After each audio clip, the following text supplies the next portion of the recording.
नमस्कार। आज बात करते हैं मोतीहारी से आई एक बहुत बड़ी खबर की, जहां एक केंद्रीय जांच एजेंसी की रेड ने एक बड़े रेलवे नौकरी घोटाले का पर्दाफाश कर दिया है। चलिए जानते हैं क्या है ये पूरी कहानी। सोचिए, मोतीहारी में सुबह सुबह का माहौल था और अचानक से हड़कंप मच गया। हुआ ये कि प्रवर्तन निदेशालय यानी ईडी की टीमें एक साथ दो अलग अलग ठिकानों पर छापेमारी करने पहुंच गईं। इस एक्शन से पूरे इलाके में सनसनी फैल गई। देखिए, ये कोई छोटी मोटी रेड नहीं थी। ये मामला जुड़ा है रेलवे में नौकरी दिलाने के नाम पर हुई करोड़ों की ठगी से, और उससे भी बढ़कर मनी लॉन्ड्रिंग से। मतलब उस काले पैसे को कैसे ठिकाने लगाया गया, अब ईडी इसकी तह तक जा रही है। ईडी का एक्शन एकदम टारगेटेड था। उनके निशाने पर दो खास लोग थे जो काफी वक्त से एजेंसी की रडार पर चल रहे थे। तो आखिर ये लोग हैं कौन? तो ये दो नाम हैं, एक कोटवा के दीपू गांव का रहने वाला सक्षम श्रीवास्तव और दूसरा डुमरिया घाट के सरोतर गांव का दीपक कुमार। बताया जा रहा है कि इन दोनों पर ईडी की नज़र काफी पहले से थी। और दिलचस्प बात यह है कि मामला कैसे बढ़ा। देखिए, इन लोगों पर पहले लोकल पुलिस स्टेशन में एफआईआर तो थी ही, लेकिन अब ईडी ने इसे अपने हाथ में ले लिया है और केस दर्ज किया है पीएमएलए यानी prevention of money laundering act के तहत। मतलब अब जांच पैसों के लेन देन पर फोकस हो गई है। तो सवाल ये है कि इनका खेल क्या था, आखिर ये किस तरह से करोड़ों की ठगी को अंजाम दे रहे थे। चलिए इनके काम करने का तरीका समझते हैं। इनका सीधा साधा तरीका था बेरोजगार युवाओं को एक सपना दिखाना। उन्हें रेलवे में आरपीएफ और टीटीई जैसी पक्की सरकारी नौकरी का लालच दिया जाता था। एक ऐसा वादा जो पूरी तरह से झूठा था।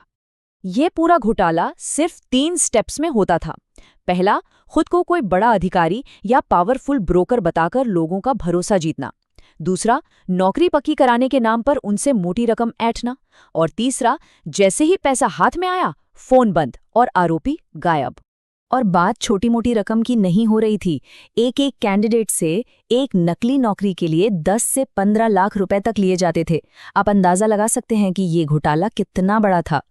और बेचारे पीड़ितों के लिए कहानी का अंत बस इसी एक लाइन में हो जाता था, पैसा हजम, खेल खत्म। पैसा गया मतलब सब कुछ खत्म। अब वापस छापेमारी पर आते हैं। ये पूरी कार्रवाई बिल्कुल फिल्मी स्टाइल में हुई। पटना और दिल्ली से ईडी की टीमें आईं और साथ में सीआरपीएफ के जवान भी थे, ताकि किसी भी तरह के हंगामे से निपटा जा सके। तलाशी के दौरान ईडी के हाथ कई बड़े सुराग लगे हैं। कई बैंकों की पासबुक, जमीन के कागजात, मोबाइल फोन और कई ऐसे डॉक्यूमेंट्स मिले हैं जो इस घोटाले की पोल खोलते हैं। और हाँ, एक सीक्रेट डायरी भी बरामद हुई है। अब ये जो डायरी है ना, यही इस केस की सबसे अहम कड़ी बन सकती है। माना जा रहा है कि इस डायरी में कई और सफेदपोश यानी बड़े और असरदार लोगों के नाम हो सकते हैं जो इस रैकेट का हिस्सा थे। तो अब सवाल उठता है कि आगे क्या होगा।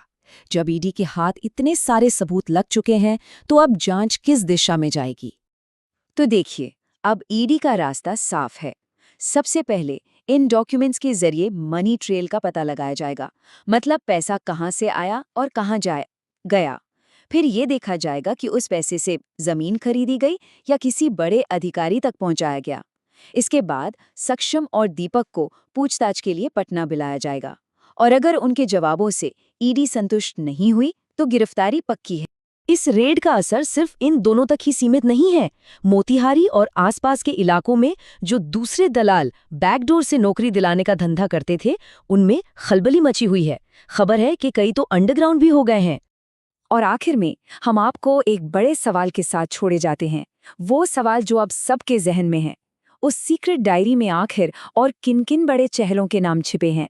जैसे जैसे जांच आगे बढ़ेगी, कई और बड़े खुलासे हो सकते हैं।